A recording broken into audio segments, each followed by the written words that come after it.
Editorial Director with Women of Power Summit and host of Women of Power TV, Caroline Clark, along with comedian, host, and actor Jonathan Slocum.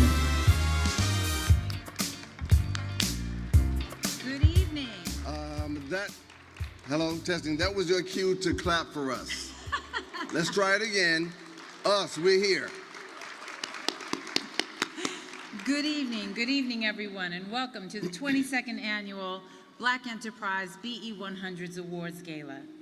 Tonight's gala is a fitting culmination of what it means to achieve ultimate success by delivering true innovation and value to the marketplace of goods and services.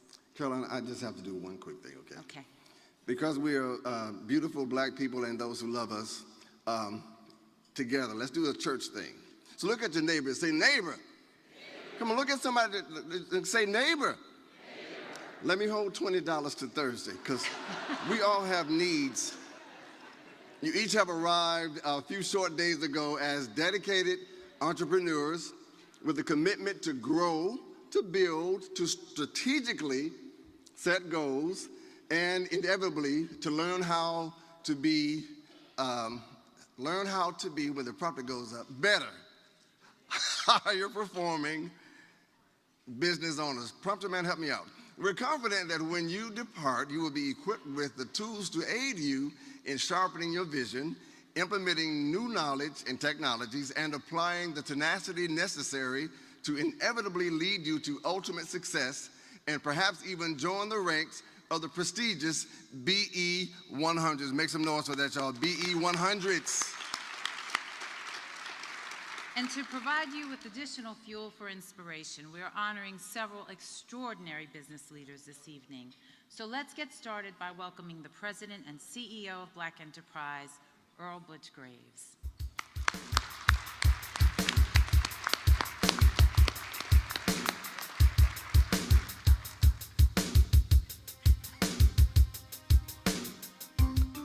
Well, good evening, everyone. Thank you, Caroline and Jonathan. Before we begin our official recognition of the BE 100s, I would like to take a moment to acknowledge a few very special individuals who are joining us here this evening. From the city of Houston, or not from the city of Houston, Councilman Larry Green and Councilman Dwight Boykins, are you here? If you are, please stand. Okay, that's a round of applause for them. Who I do know is here, your esteemed mayor, Mayor Sylvester Turner. Let's give him a round of applause. Mayor Turner. And from Texas, Congressman Sheila Jackson Lee.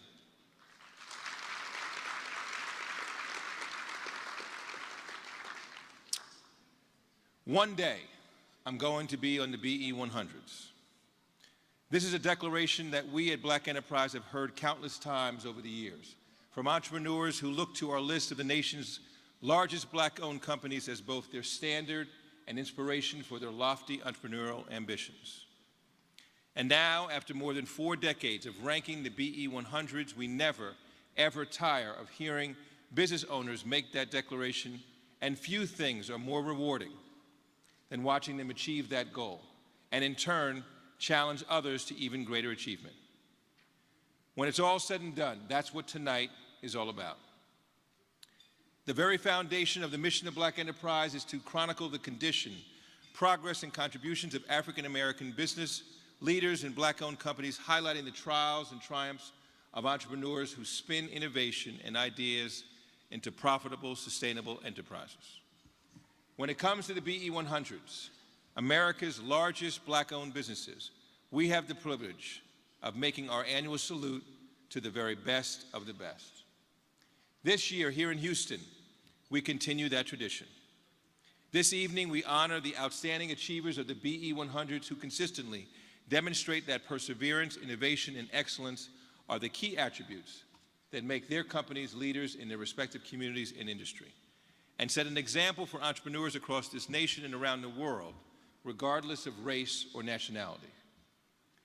These CEOs and leaders set a lofty standard to which everyone in this room should aspire. We will recognize and celebrate our honorees in just a moment. But first, join me in welcoming a partner and a true friend that is always on our side. Here to bring a very special message is the Executive Vice President and the Chief Administrative Officer of Nationwide, Ms. Gail V. King.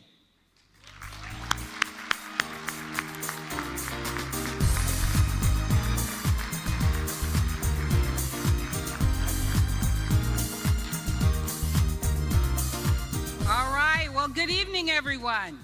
All right, well, thank you, Butch, and again, good evening. I'm Gail King. I'm the Chief Administrative Officer at Nationwide, and I am delighted to be with you this evening as we celebrate the impact that tonight's honorees have had in our communities and indeed our country.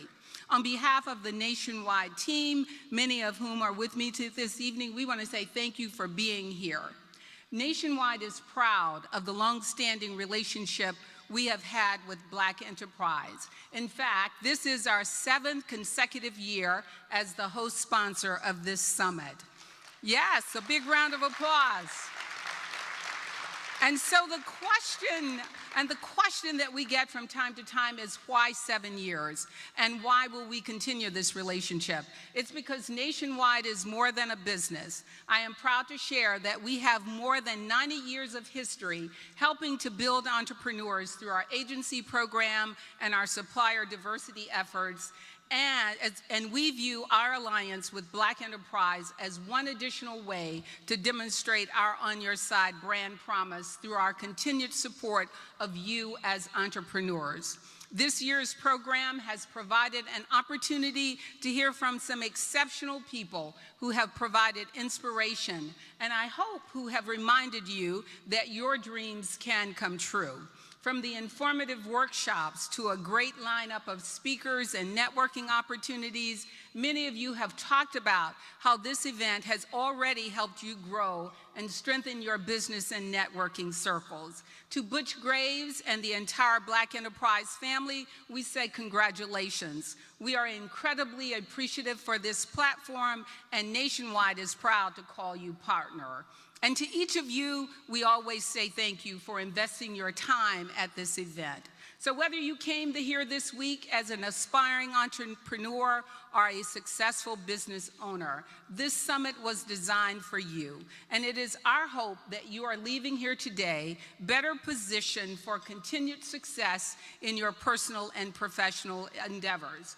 Providing you with an opportunity to network and to connect and make deals, this is why Nationwide is proud of our partnership with Black Enterprise. Tonight is the conclusion of this great event, and we are excited to honor and celebrate the BE 100s. Give them a big round of applause, please.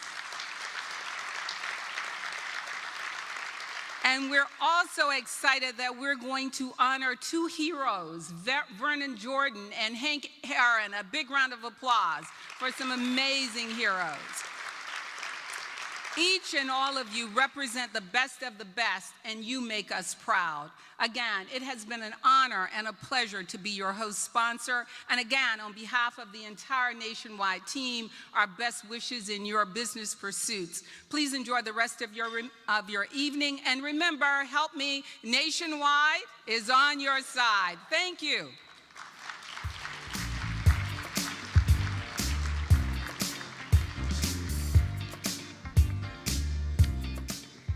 Thank you, Gail. We love Gail King and we love Nationwide. Please give them all another round of applause. But you know what? I'm not satisfied with what you just did. We can't just say the theme. We have to sing it. Let's go. Nationwide. Is on your side. No.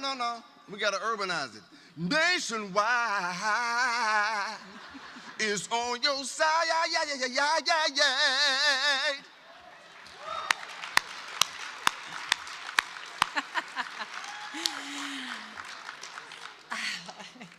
Joining Nationwide are sponsors who also partnered with Black Enterprise to make this week both impactful and successful.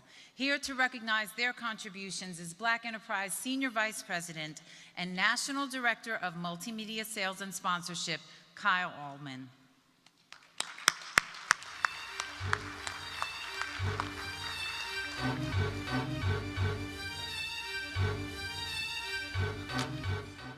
Jonathan, I cannot duplicate that, so.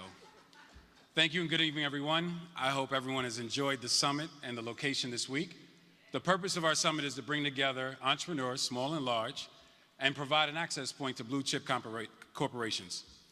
Our sponsors believe in small business and support your entrepreneurial mission.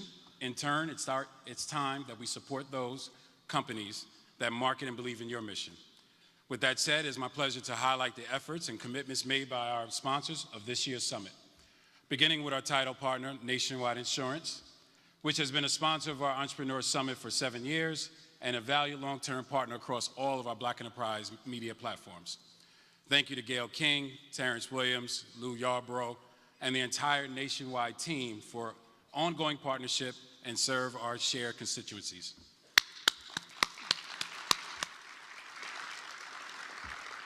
To our presenting level sponsors, AT&T, host of the Social Lounge, live stream, the event app, and the Wi-Fi, and the elevated pitch held yesterday evening. Returning partners, Koch Industries and Georgia Pacific, host of yesterday's Small Business Awards luncheon, which included a very engaging conversation with their very own Charles Koch, Chairman and CEO of Koch Industries, and Johnny Taylor, President and CEO, Thurgood Marshall College Fund. Toyota, host of the Manifesting Your Destiny and Conquering Fear keynote featuring actor, author, and activist Hill Harper. To our platinum sponsors, American Express Open hosted the Sisters Inc. Succeeding in a Man's World panel earlier today. Walmart brought you the Satisfying Your Appetite for Profits conversation with Grammy Award-winning legends Patti LaBelle and Yolanda Adams. To our corporate partners, returning sponsor FedEx, host of How to Use the Web to Become a Brand in Demand, and they are official shipping partner of the summit. New partners and Houston's very own City of Houston, Houston Airports, Port of Houston, and Houston First CVB.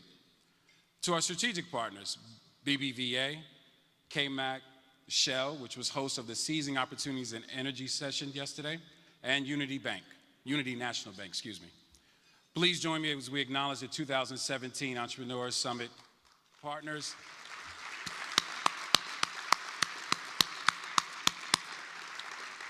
I wish everyone safe travels and certainly look forward to seeing you next year.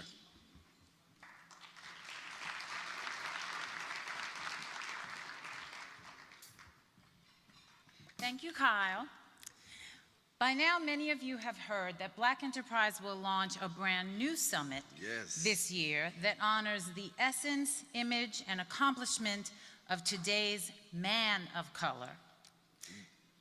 The Black Men Excel Summit, a celebration of the best of who we are, will take place August 30th through September 2nd, that's Labor Day weekend, 2017 at the PGA National Resort and Spa in Palm Beach Gardens.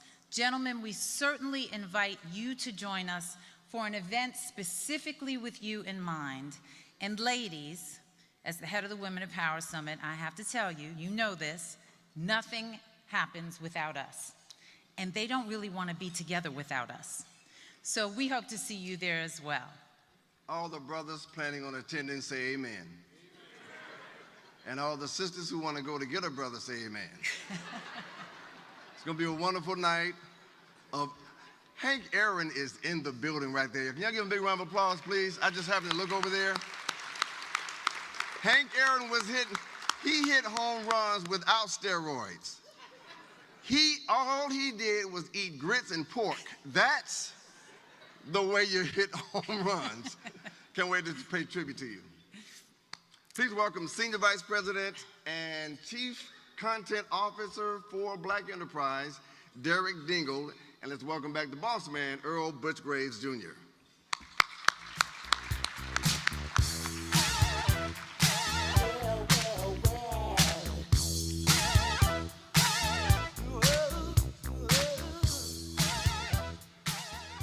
How you doing, Houston? Having a good time this evening? Okay. Before I start the first awards presentation, one of the people that we wanted to recognize was not in the room at the time, and I just wanted to say that the Honorable Sheila Jackson Lee is in the room, the newly elected chair of the Congressional Caucus, Black Caucus Foundation. Let's give her a round of applause, please. Can you please stand, please? Okay. All right. Okay. Right. Okay. Thank you, Caroline and Jonathan. It gives me no greater pleasure than to report on the state of black business in the U.S., highlighting the accomplishments of dauntless entrepreneurs who realize promise through prowess by planting seeds of an idea and then growing them into leviathans of enterprise. When it comes to the BE 100s, our nation's largest black-owned businesses, we have the privilege of making our annual salute to the brilliant and the bodacious. And this year, we continue that grand tradition. We begin with our first recognition, Auto Dealer of the Year. Jesse W. Armstead has always proven that he can emerge victorious on any playing field, any terrain, and against any competitor. An NFL linebacker and 5-time Pro Bowl pick, Armstead proved to be a formidable force on the gridiron during his stellar 12-year career with the New York Giants and Washington Redskins. However, this favorite son of Texas decided to hang up his cleats and compete in a new arena as an auto dealer. And he was just as audacious enough to start his Hamilton, New Jersey franchise in 2009 as the nation was in the throes of the Great Recession and the automotive industry had hit the skids. But such challenges didn't stall Armstead or his drive to create a mega dealership that today is known as National Automotive Management, LLC, a collection of 3 franchises that sell Nissan, Honda, and Cadillac makes and models. In fact, Armstead and his team have souped up this mainstay on the BE Auto Dealer list, leaving competitions in the dust when it comes to sales, service, and financial performance over his 7-year history. In fact, in 2010, his Hamilton Honda franchise was the recipient of the President's Award from American Honda Motor Company, the highest honor bestowed to a Honda dealership based on sales, training, facility operations, and customer service. By 2016, that dealership achieved Honda Master Circle status, finishing number 18th in the nation for new car sales, number 5 for certified pre-owned sales, number 2 in customer loyalty for dealerships that sell more than 4,000 cars, number 1 in repairs of express orders department, and number 1 in tire sales. Wow, that deserves a round of applause. But that's not all. The mega dealership sales rose 51 million, an impressive 26% increase in revenues in 2016 from 195 million to 246 million.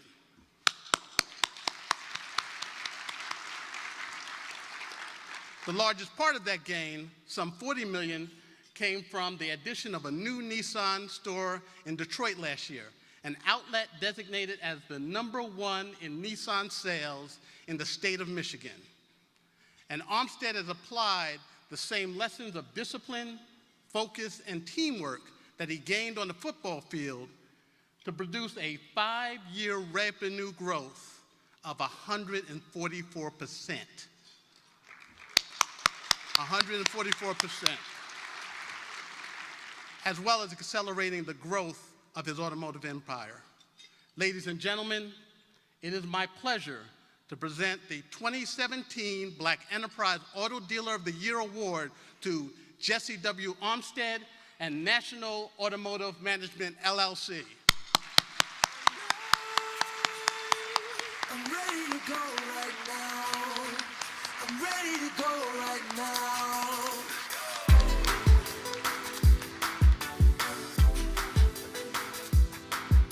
I'm ready to go right now. I'm ready to go right now. I see you move, I'm checking your smile, working your back like it's going out of style. Shake, just a little bit faster. Shake just a little now, girl. I'm dying to meet you, so let's mess around. Got an obsession with us getting down. Come just a little bit closer. I just need permission, so.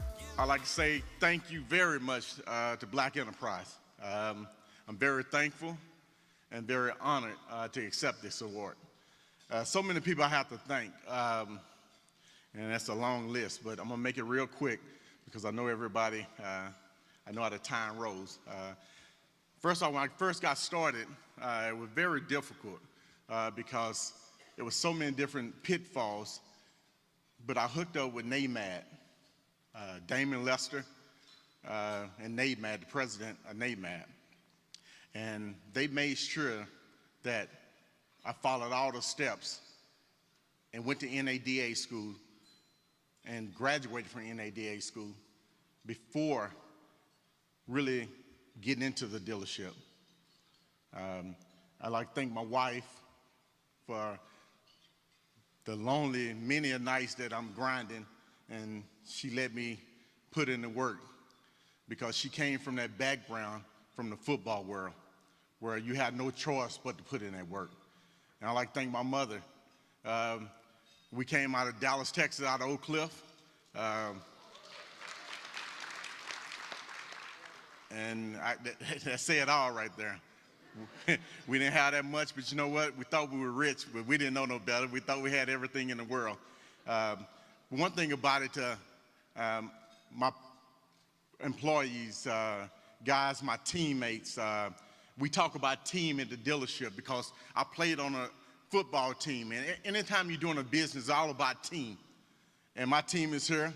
I got Mike Fanning that runs all my stores. I got John Chasopolis.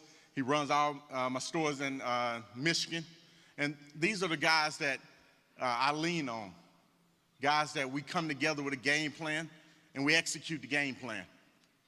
And for anyone who's store not, you got to work hard at it. Don't listen to people when they tell you cannot do something. So many times in life you go through a challenge when people tell you it's not possible. Anything is possible. I'm a living witness, and every day I live that dream.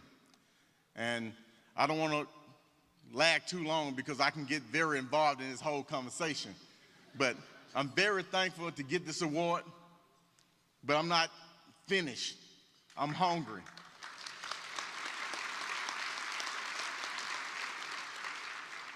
I'm going to make a very hard push this time next year that I'm going to have to be reconsidered because I'm going to grind like a son of a gun. So I'm letting you know now that you will see my face back up here this time next year some kind of way.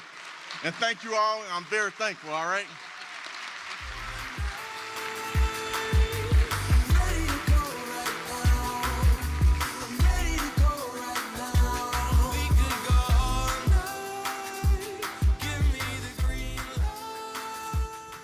Well, since Jesse said he was coming back next year, I just told him we're going to hold the award and we'll wait to give it back to him again next year. Our next category is the Financial Services Company of the Year. Now, it has often been challenging for African American firms to gain a foothold as one of the lead managers of major corporate bond underwriting assignment. New York-based Castle Oak Securities, however, proved it was ready to play in the big leagues after only a few months in business. As a newly minted company in 2006, Castle Oak was named as the sole co-manager for a $300 million floating rate bond issued by General Electric. Now, the lead manager was one of Wall Street's most vulnerable firms. Castle Oak executed their end of the deal impeccably. But as one of the co-founders put it, there were some who placed a bet that one of the two firms, the startup, would be less likely to prove sustainable for the long haul. Well, those forecasters couldn't have been less prescient. Castle Oak turned out to be one of the fastest growing boutique investment banks, engaging in some of the largest game-changing bond and equity transactions over the past decade. The other firm, it was Lehman Brothers. The 158 108-year-old investment colossus that was among the first casualties of the financial meltdown in 2008, just 2 years after the GE deal. I share this story not to diminish a fallen giant, but rather to celebrate a firm that has not only survived the rough and tumble world of finance, but has morphed into a tight, top-flight investment bank with an undisputed track record of performance and success. Its visionary zeal, deal-making dexterity, unassailable customer service, and a team of razor-sharp professionals has enabled Castle Oak to earn that distinction in a relatively short period of time. At its helm is David R. Jones, a 30-year Wall Street vet who built his rep as a virtuoso investment banker. He displayed his mastery of the art of the deal when he launched the firm in 2006 with experienced partners, General Counsel Nathaniel Christian and CFO Philip Ippolito. And by structuring a strategic partnership with global financial services firm, Cantor Fitzgerald. The result? A well-capitalized, well-oiled sales and trading machine from day one. Now, such moves have fueled the firm's rapid ascent. Castle Oak's prowess and stability enabled it to become involved in transformative transactions that helped place some of America's most iconic corporations on solid financial footing as the nation weathered a turbulent economy. In addition to taking part in the U.S. Federal Reserve program to sell asset-based securities to stimulate credit lending to small businesses and consumers, it played a critical role in the recapitalization of General Motors as an underwriter of its $15 billion IPO in 2010, and restructuring a financially troubled AIG as a senior co-manager of its $8.7 billion stock sale in 2011. Its reputation has led the firm being wired into Silicon Valley and other tech hubs as well.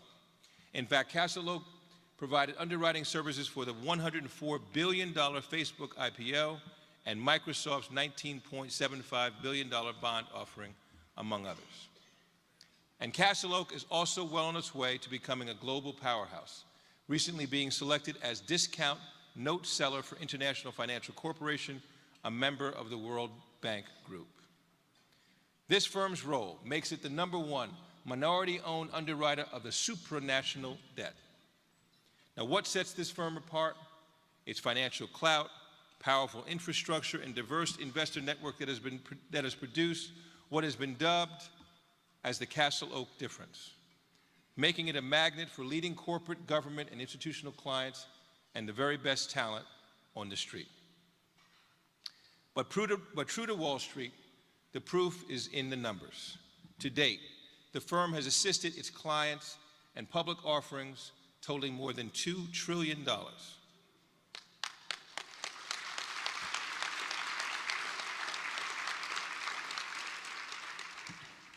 And has been among the top 2 BE investment banks handling taxable securities. With Jones being a second-generation BE 100 CEO, his father ran BE 100's financial service company, Unity State Bank, in native Dayton, Ohio, during the 1970s and 1980s.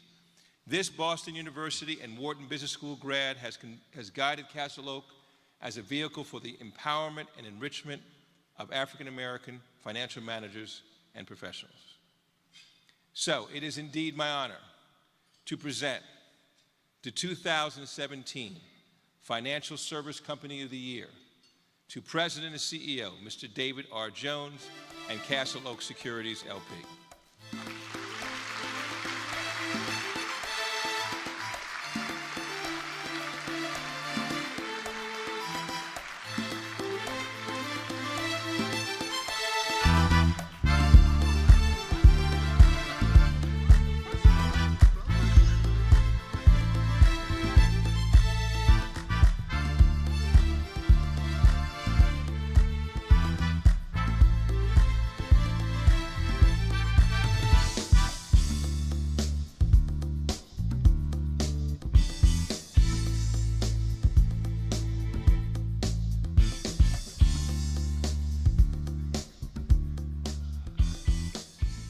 Thank you, Butch Graves. Thank you, Black Enterprise, for this award. On behalf of my co-founders, Nat Christian, who's our general counsel, and Philip Alito, our CFO, and our two other partners, Michael Turner and Pat DeCatalone, I accept this award. It's been an honor, and we've got a great strategic partner in Cantor Fitzgerald. And I tell you, we've done a lot, and we're very proud of what we've done. You heard the $2 trillion we've raised for blue chip US corporations, and we trade millions of dollars a day with sophisticated institutional investors. But I will tell you, I am actually more proud, or just as proud, of the way we've given back. We actually have had multiple summer interns every year since we founded the firm 11 years ago, just to come inside and learn about the financial business. We've set up 2 scholarships, one at Boston University, one at the Wharton School of Business, for minorities interested in finance. And we've given away, through charitable contributions to worthy organizations, in the millions now. And their focus of these charities are in minority communities and education. So that's really what, to me, giving back and what we've accomplished gives me a lot of pride. So I'm happy to accept this award. I've got my co-pilot for life here with me, Tammy Jones.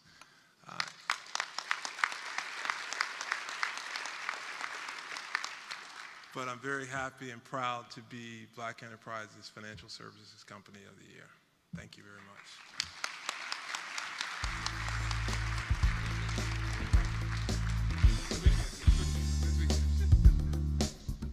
As strong as David is in the financial services firm, he is equally weak on the golf course.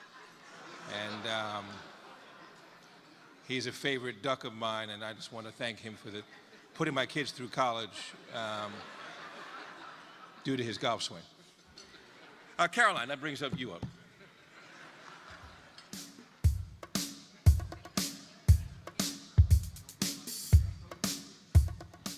Thought it was my cue. Guess it wasn't. Okay. Let's give another round of applause to both David Jones and Jesse Armstead. Fantastic work. Congratulations to you both. Hold on, Caroline, wait. News. Yeah. Breaking news.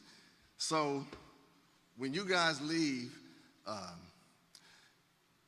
President Trump's wife is coming to speak to the inner city schools, and her speech got leaked, and I want to read it to you right now. It says, "I believe the children are our future. Teach them well and let them lead the way. Show them all the beauty they possess." This is from her heart, shut up. "Give them a sense of pride to make it easier."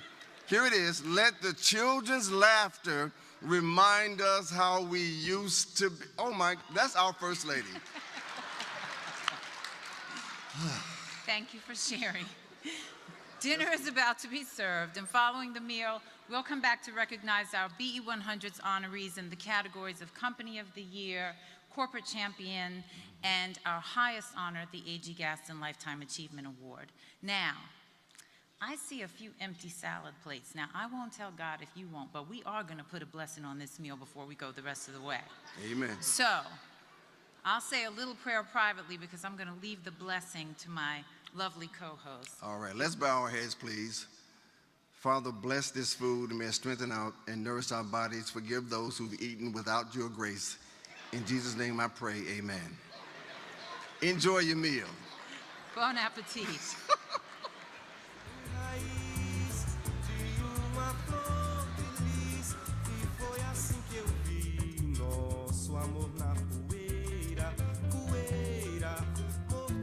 Beleza fria de Maria e o meu jardim da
Butch Graves Jr. and Derek Dingle.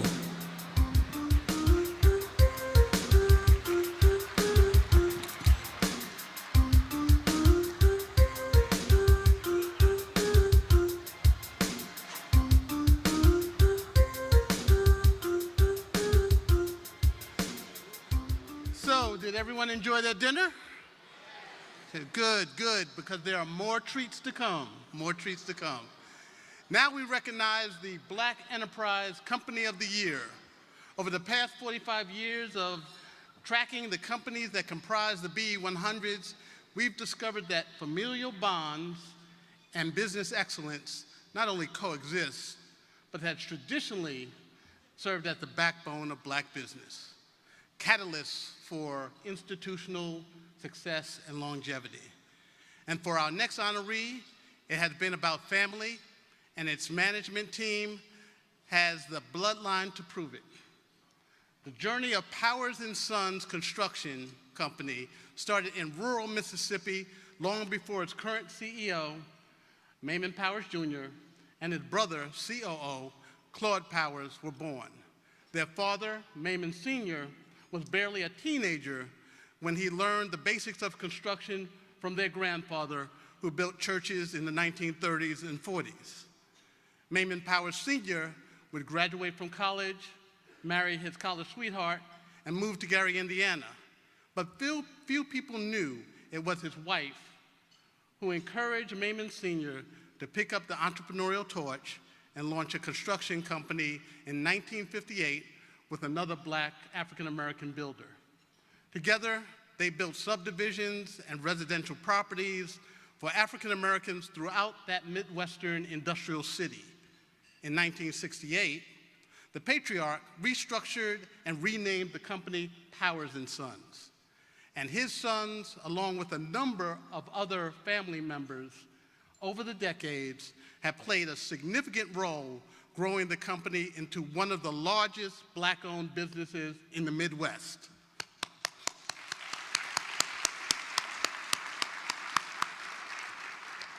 Building upon the reputation of developing high-quality structures, delivering superior customer service, and having a knack to spot the next opportunity, this third generation of Powers, Mamon Jr. and Claude, is responsible for keeping the enterprise thriving today.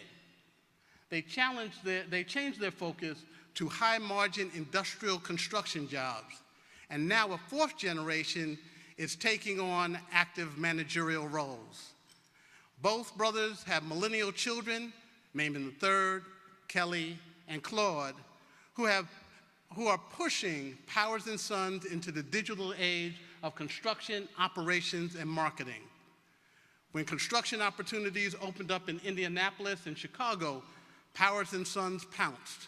And as a result, their contracting and construction management deals are responsible for the firms reaching revenues increasing by $14 million, from $78 million in 2015 to $92 million in 2016. That's an incredible 18% growth over the previous year. There's more. And thanks to its aggressive business development and marketing program, Powers & Son was in a position to take advantage of rebounding economies by securing high-profile corporate clients such as Walmart, Whole Foods, McDonald's, and Staples. And as a result, revenues have soared more than 130% over the past 5 years.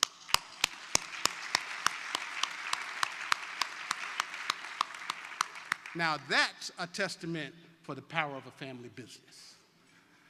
Now it is my honor to present the 2017 Black Enterprise Company of the Year Award to Chairman and CEO Mamon Powers Jr., COO Claude Powers, and Powers & Son Construction Company.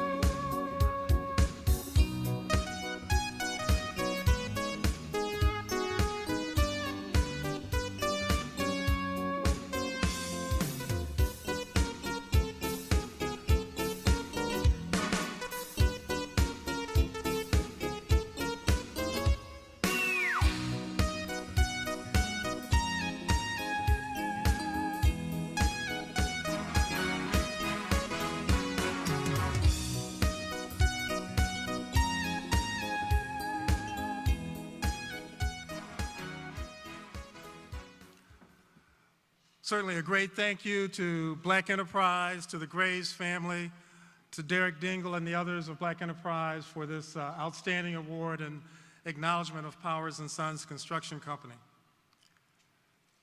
As you can tell, I stand here humbled on the shoulders of generations before me that paved the way and provided the opportunity for us to try to accomplish what we've done today.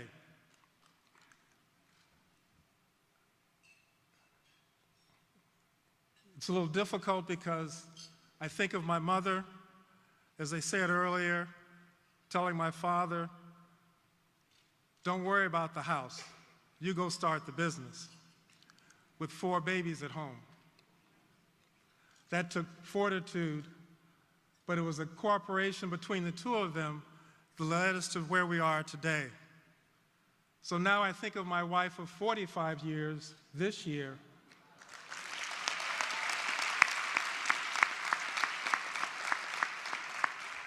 who is not with us because she's taking care of my grandchildren of our daughter, who is here. But it was her will 45 years ago when I told her, quit your job, let's go into the business with my father, and she didn't flinch. She came in and we worked together for 45 years in the business and was always there and always supportive.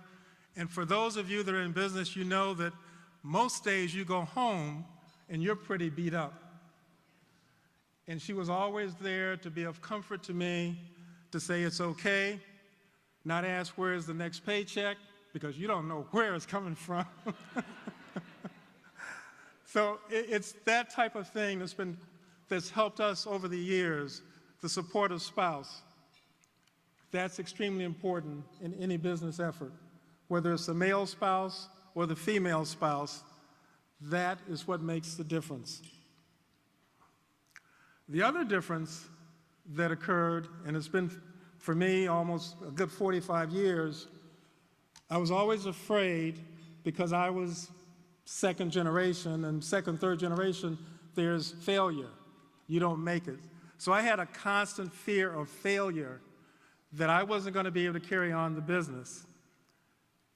And I learned later on, after 30 years of still being afraid, that maybe that fear of failure was a good thing.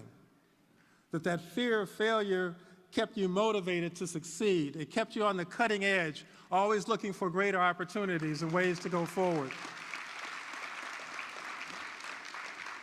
But the other thing I realized as I look back and saw some of the projects that we constructed and some of the challenges that we had, and some way or another we always got through them, because in the construction business it's fraught with challenges. And I watched many other businesses go out of business. And I look back and said, we're still here. How did that happen?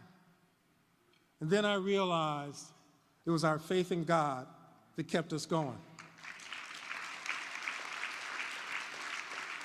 There was always that higher power, that our God that looked over our shoulder and helped fix some of those stupid things that I did along the way that made things work out at the end of the day. So that is what's brought us along, is our faith in God. That is the answer. I'd like to also recognize my daughter, Kelly, if she'd stand up, my son, Maimon, our nephew, Claude Jr., if you all would please stand up, because you are the next generation and we're dependent upon you.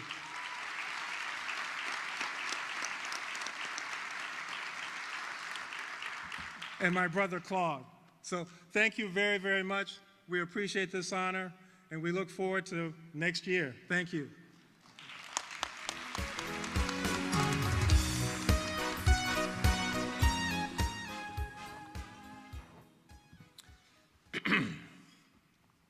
This grandson of a sharecropper has bridged the arenas of business, politics, and public service for nearly 5 decades.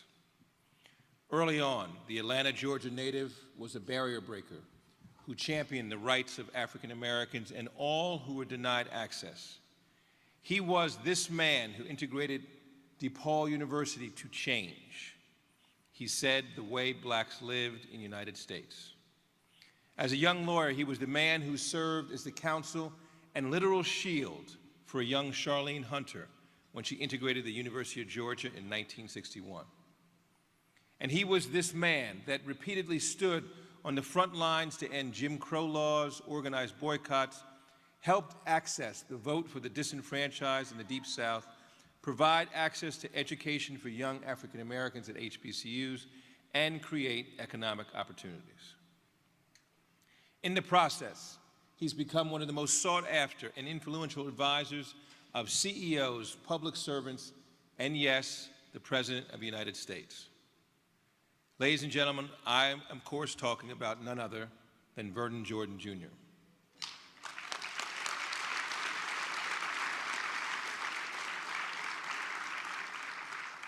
As one of the first African Americans to serve on corporate boards, he understands the transformative impact and nature of power. This dynamic power broker wanted to be where the action is, and he served on more than 10 corporate boards at one time. In fact, researchers found that Jordan simultaneously sat on more boards than 90% of all directors, rubbing elbows with roughly 100 of them every month.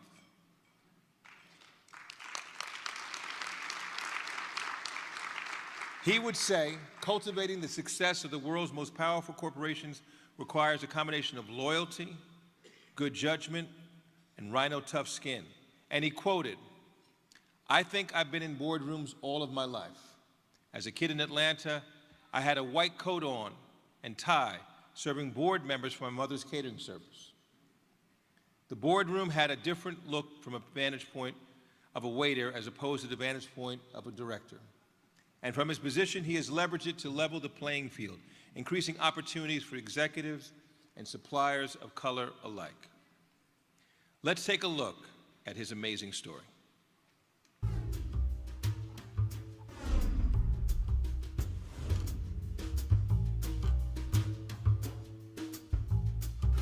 Vernon Jordan is a scholar, an activist, a civil rights icon, the former executive director of the United Negro College Fund, and former president of the National Urban League. It is too often forgotten that the 1963 March on Washington was for more than just abstract rights. It was for jobs and freedom. Jordan came of age at the dawn of the civil rights movement, growing up in segregated Atlanta, then becoming the first African American in his class at Indiana's DePaul University. My father looked me straight in the eye, shook my hand, and he said, "You can't come home." And I was startled. I said, "What am I to do, Daddy?" He said, "Read, boy, read." 4 years later, my father shook my hand and said, "You can come home now." And that was his way of saying, "You can do this." What Jordan wanted to do was to become a lawyer and work on civil rights cases. I stand on the shoulders of so many. Don Hollowell, Kenneth Clark, Thurgood Marshall, Constance Baker Motley, who taught me how to try a case. He went on to break down the barriers of segregation when he successfully sued the University of Georgia for racial discrimination, and famously escorted Charlene Hunter to the admissions office. He's led boycotts and run massive voter registration drives. He rose to advise presidents of the United States while blazing trails in corporate America. And in 1977, Jordan became the third African American to sit on a corporate board, serving American Express. Vernon, right from the beginning, was focused on getting increased representation. There are very few executives who are black who have not had some involvement or help from Vernon Jordan. He also served on the board of Xerox Corporation, alongside Ursula Burns, who would be the first African American woman to head a Fortune 500 corporation. Look at American Express CEO, look at Xerox CEO, look at CEO of Sara Lee, look at CEOs around the country, look at business leaders around the country. Look at civil rights leaders around the world. Look at political leaders. I think the legacy he's going to leave behind, by the way, hopefully no time soon, is the number of people who he has positively touched and impacted not only from a professional standpoint or a political standpoint, but from a personal standpoint. A pretty amazing guy. He would expand his influence on corporate boards in service of a number of major corporations, including Dow Jones, Revlon, and Nabisco. In 2008, Jordan appeared on the cover of Black Enterprise magazine as one of the country's most powerful corporate directors. My view about your first board experience is to understand the politics of the board. Nobody is interested in failures, and so you got to be successful at whatever it is that you're doing. And you have to be interested in the company, its employees, the management. And for this corporate pioneer, who currently serves as Senior Managing Director at Lazar Frere and as Senior Counsel at the law firm of Aiken, Gump, Strauss, Hauer, and Feld, the bottom line is always hard work and preparation. Go at it if you want to do it. Get prepared. Study late and long. There's no free ride in this process. For his groundbreaking work that opened up education, political, and business opportunities for millions. For his mentorship and support of budding entrepreneurs and leadership at the highest corporate levels. Black Enterprise is proud to present the 2017 Corporate Champion Award to Vernon E. Jordan, Jr.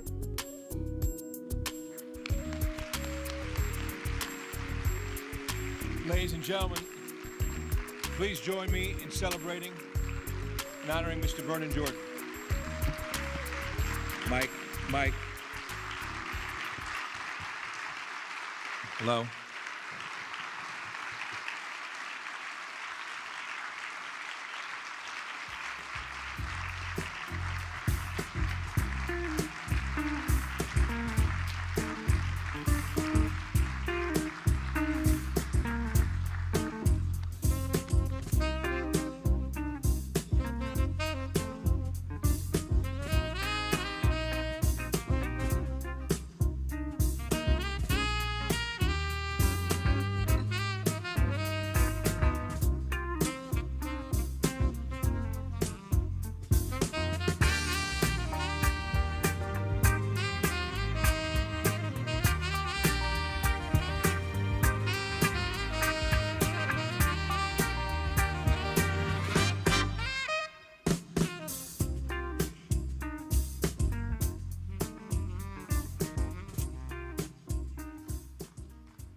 I accept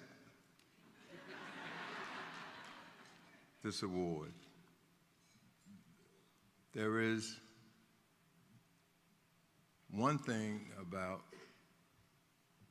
my 82 years that I know is that wherever I am and wherever I've been and whatever I may have accomplished, I did not get here by myself. And I am here tonight in large measure because of the founder of Black Enterprise.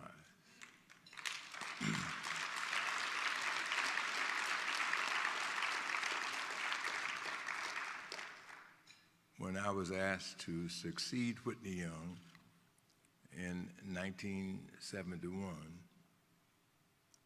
nobody knew my name, where I was from, or anything about me. But Earl Graves helped me out. He put me on the cover of Black Enterprise.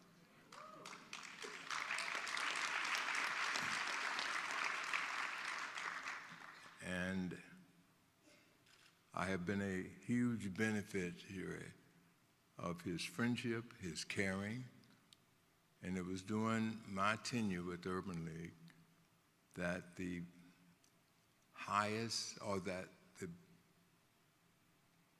the highest or the largest, that's what the largest contribution that the National Urban League got from our community came from Earl Graves.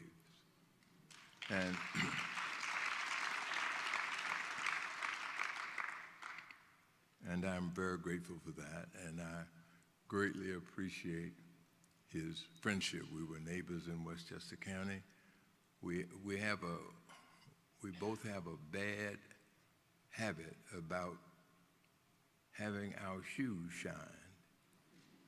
So we can tell you the best places in America to get your shoes shine. And we can tell you, certainly in the Washington airport, which shoe shine guy gave you the best shine and who gave you the worst shine now. So I thank him for his friendship and for his elevation of me in my responsibilities as head of the National Urban League. Now, I would like to tell you a quick story about why I'm here. I grew up in Atlanta, and every summer, my mother and father sent my brother and me from Atlanta to Tarleton County, to Tarleton, Georgia. It was Talbot County in Tarleton, Georgia. And we lived on Mr. Robert Carey's plantation.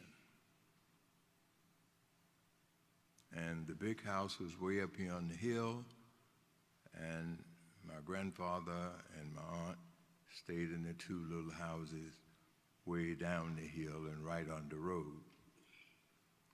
And so when I was 12 years old in 1947, sitting on the porch of his little roadhouse shanty, sitting in the rocking chairs with my grandfather, I got up the nerve to ask him a question that I had wanted to ask him for a couple of years. And so we were sitting there rocking, and I said, "Pa?" "Yes, boy." "I would like to ask you a question." "What is it, boy?" I said, "Pa, at 70 years old, way down here in Talbot County on Mr. Robert Carey's place, what is it, Pa, that you want most out of life?" And my grandfather reared himself from that old raggedy rocking chair, and in the front of his mouth he had snuff, and the back of his mouth he had tobacco. And he came up in that rocking chair, and he spit that tobacco and the snuff all the way to the highway in a straight line. And then he reared back, and he said, "Junior, way down here in Talbot County, on Mr. Mayro Carey's place, all I want out of life is to be able to go to the bathroom indoors in a warm place one time before I die." It dawned on me that Pa did not say that he wanted to register to vote, to sit at the lunch counter, to read in the library, or to learn to read and write. He wanted a basic creature comfort, to be able to go to the bathroom indoors in a warm place one time before he died. And that story has lived with me in every situation of my life, whether it was college or law school, or escorting Charlene Hunter through the mobs at the University of Georgia, or the first time I walked into a corporate boardroom, I would look up and say, Paul, I'm here because of you, and I accept this award because of him. Thank you very much.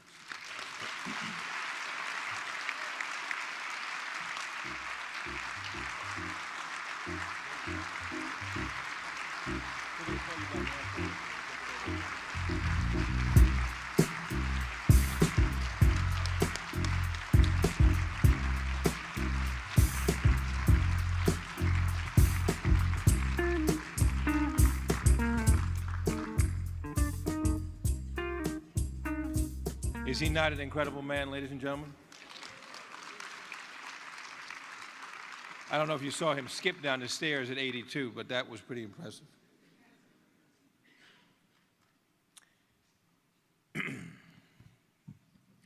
April 8th, 1974. I remember that day vividly, as many of you in this room do as well. Atlanta Braves number 44 stood at the plate as fans packed Fulton County Stadium for the team's first home opener. It was as if the world stood still as millions across the nation were glued to their tubes to witness this moment in history. And with one fluid, precise swing on the second pitch, number 44 blasted that baseball out of the park. As that player elegantly strode around the bases with a smile on his face, I ran around the bases as well with him. He knew what the world knew, what we all knew. He had just hit his 715th home run, and after 53 years, replaced Babe Ruth as baseball's true home run king.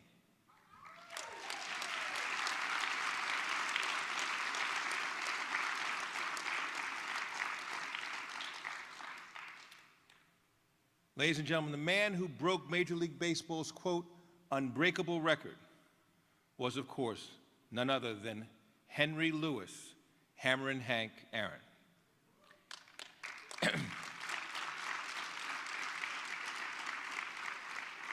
It was a moment of great achievement, a moment of overwhelming pride. It was a moment that told the world that neither color nor creed would serve as barriers to performance and excellence.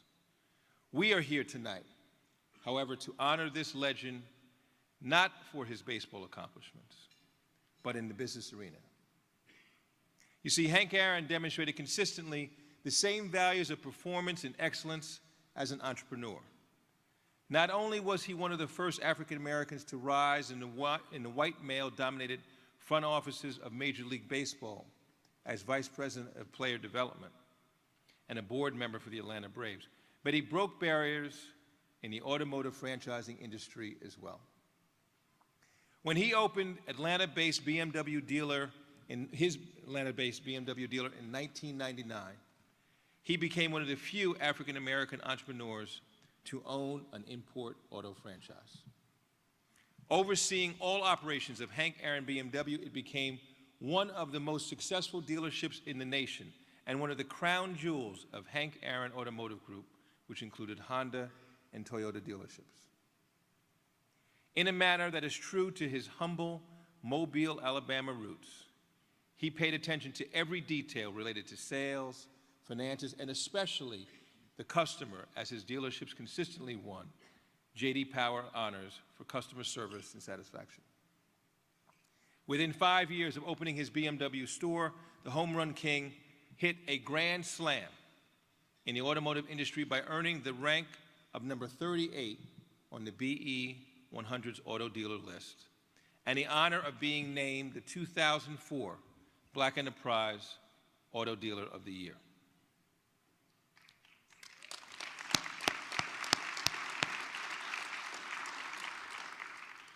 As you will see in this video, Hank Aaron continued to score in business and at the same time uplift thousands by opening doors as a leader, mentor, and philanthropist.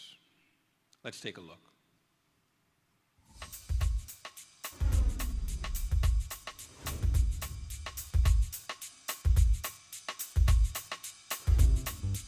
He's known as Hammerin' Hank, the home run king, a baseball superstar who would hold most of the sport's power-hitting honors and break one of baseball's biggest records when he blasted past Babe Ruth with his 715th home run. Buckner goes back to the fence, it is gone! But it all might not have happened because as a young man growing up in Mobile, Alabama, he was encouraged to play football instead. My principal at my high school at Central High School wanted me to play football, but I was just actually too small to play football, and I was much better at baseball. So it's quite naturally I turned to baseball. He would make it into the Negro League, earning a name for himself with a .366 batting average. When I first started out in the Negro League, I started out with the Indianapolis Clowns, making $200 a month. I look back on those days and say, I learned an awful lot. He caught the attention of the Milwaukee Braves, making his first appearance as a major leaguer in the early 50s, and faced issues of segregation head on. To be honest with you, I think it strengthened a lot of black people back in those days, Just you looking for the playing field to be level, so you will have an opportunity to do whatever your white counterpart are able to do long before you. One of those fighting to level the playing field was fellow Alabama native and legendary businessman A.G. Gaston. I got to know Mr. Gaston, and sometimes he was like a father to me because I saw him. I used to stay in his hotel, and he was so much like my mother and father, really. Do what you're told, boy, do what you're told, do what you're told, and share and share and share. And that was Mr. Gaston's philosophy all of his life. And I learned that. Aaron would go on to a celebrated career, topped by his race to beat Babe Ruth's home run record. He played through death threats, and in 1974 became the new all-time home run champ before a sold-out crowd in Atlanta. What a marvelous moment for the country and the world. A black man is getting a standing ovation in the Deep South for breaking a record of an all-time baseball idol. From baseball, Hank Aaron parlayed his celebrity status into a booming business career. He was one of the first African Americans to own a BMW dealership, becoming BE's Auto Dealer of the Year in 2004. Today, he and his wife Billy are the founders of 755 Restaurant Corporation, which operates 23 Popeyes Louisiana kitchens and 2 Krispy Kreme donut franchises. I approached all of them the same way that I did in baseball, that one day at a time. The most important thing is that I treat you, customer, the same way I would treat a customer that will come in and buy 4 cars. And Aaron says he took to heart what he learned from A.G. Gaston. He was blessed with a little money, I guess a lot of money, a whole lot of money, but he shared it with others. And I want myself to be the same way. I want people to remember me as saying, Hank was a heck of a ball player. He could play baseball, but more than that, he could share his dream with other people. That's what makes me feel good. He's made good on that promise to share through his Chasing the Dream Foundation. And he wants young athletes and entrepreneurs to persevere and let nothing stop them when chasing their dream.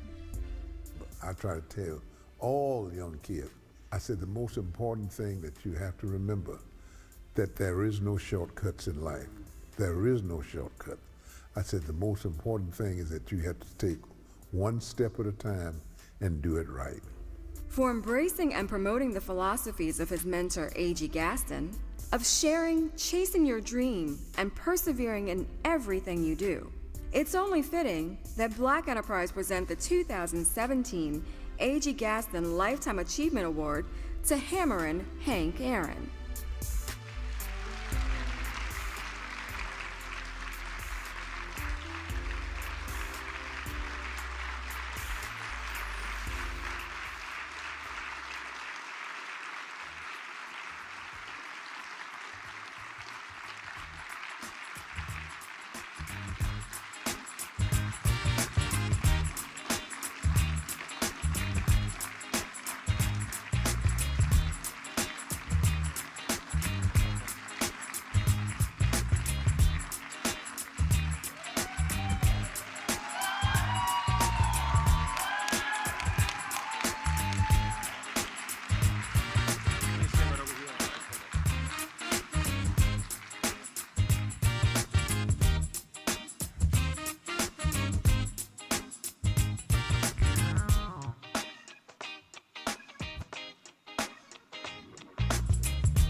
Thank you.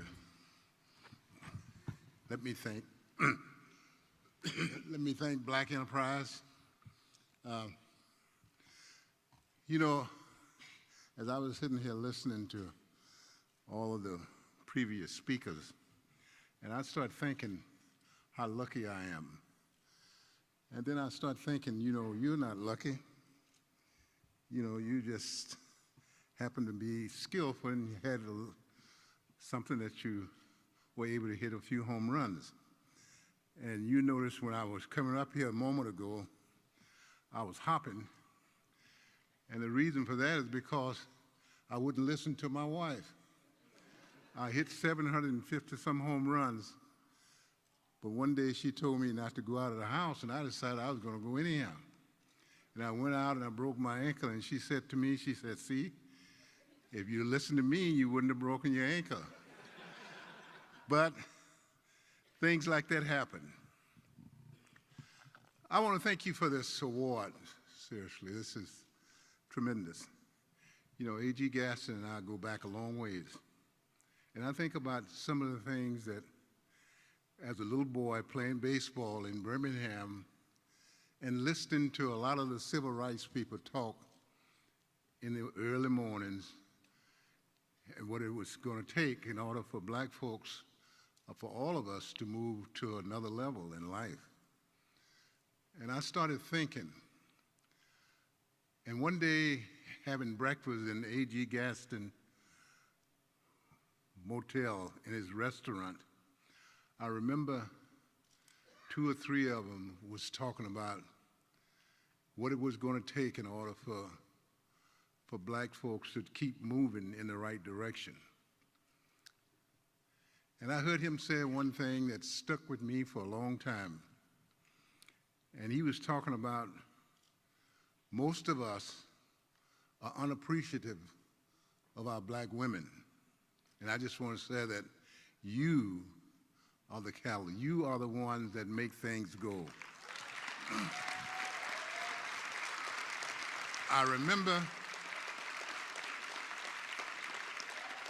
remember so well that it was an older gentleman, and I was sitting there having grits and whatever you have and 20 years ago, and wasn't allowed to participate in the conversation.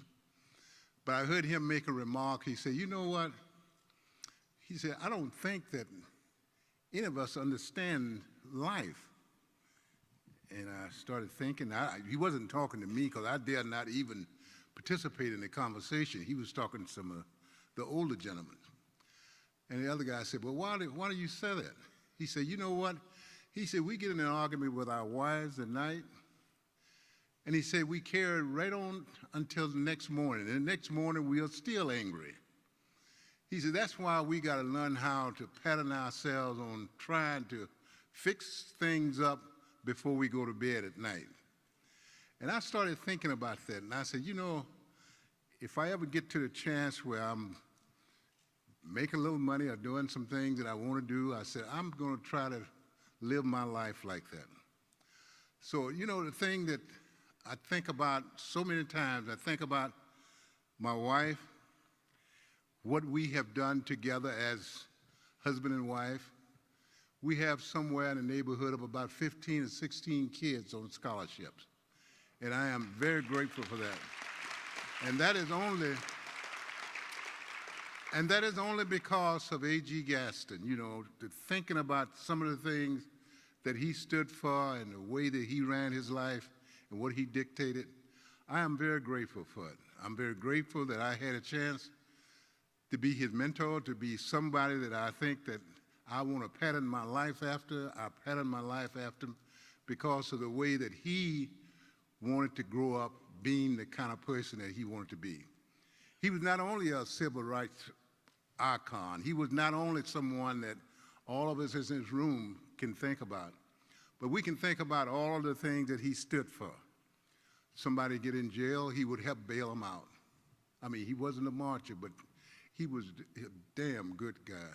I mean, really, he was one guy that I think all of us in this room, if you got to know him, you got to know somebody who was pretty good. And I want to thank all of you here this afternoon, all of you who stand the same way he did. Stand up, fight for all that you can, and make damn sure that whatever you teach your kids, regardless of how old they may be, just tell them one thing in life, and I try to tell all the kids that I've known, that there is no shortcut in life. Take one step at a time and do it well. Do it so well that nobody can take it away from you. And that's what's going to make you successful. And that's why I think that my wife and I have tried to do the very best that we possibly could do. And I want to thank you for all you do and thank you again for this award. I received many awards, but this one I will cherish the rest of my life. Thank you so very, very much.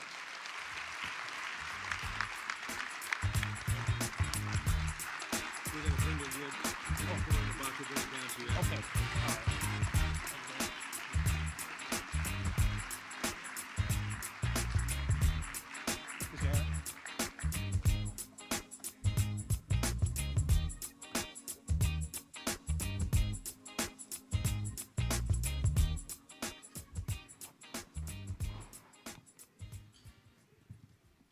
One more time for Hank Aaron, please.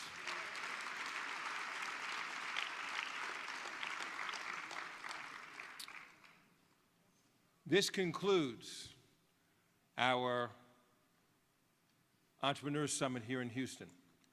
I want to congratulate all of the BE 100 honorees as a whole. So congratulations to all our BE 100 honorees. Before concluding, I want to make mention and thank a number of different people. Starting off with, I want to thank Nationwide, who's been our host sponsor and our friend for some 7 years. So thank you very much, Nationwide. And thank you to all of our sponsors. I want to thank our steering committee here in Houston. But let me start off by mentioning one person in particular who's here, been here the entire time and who I love dearly, and that's my brother Michael Graves, who's here, who helped us here in Houston. I want to thank the Greater Steering Committee of Houston, the Houston Black Chamber of Commerce, the Mayor's Office, the Houston Office of Business Opportunity, and most of all, I want to thank, because none of this happens, as many of you said, with one or two of us doing it, it happens with an entire team. And I have the best team. I believe that in my heart. The best team in the world at Black Enterprise. So I want to ask all the people from Black Enterprise who are here, my staff, would you all please stand and be recognized?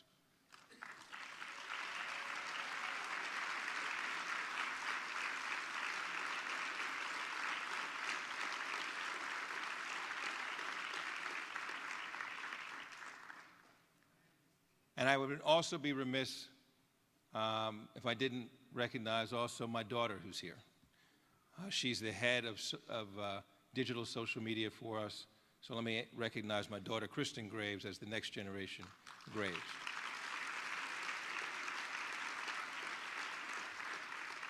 Very shy, very shy. Take a selfie of me. Anyway, this has been a great, great experience for us here at the Entrepreneurs Summit. I want to thank all of our speakers, all of the attendees. This has been a terrific 3 days. I hope all of you got as much out of this as we did. It was our distinct honor to host the Entrepreneurs Summit here in Houston, and we look forward to you attending future Entrepreneurs Summits in the future. So good night. Thank you all very much. Get home safe. Oh, you want to know? Oh, that's right. I'm sorry. Jonathan Slocum's having an after party in his room. No, no, there is no specific after party, but I believe downstairs there will be one. But I would like to invite all of our honorees and our sponsors and the presenters to please come backstage where we're going to take some photos with the honorees and B100 things. Thank you all. And of course, there is an after party.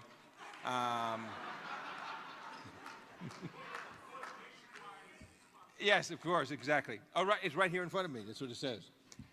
Yes, join us right next door for social hosted by Nationwide. That'll be right next door. There is an after party. Thank you, Jonathan. He wouldn't know where the party is. So after this is over, please follow Jonathan Slocum to the after party by Nationwide next door. Thank you all, or this way. Thank you all. One of those ways. Thank you all and good night.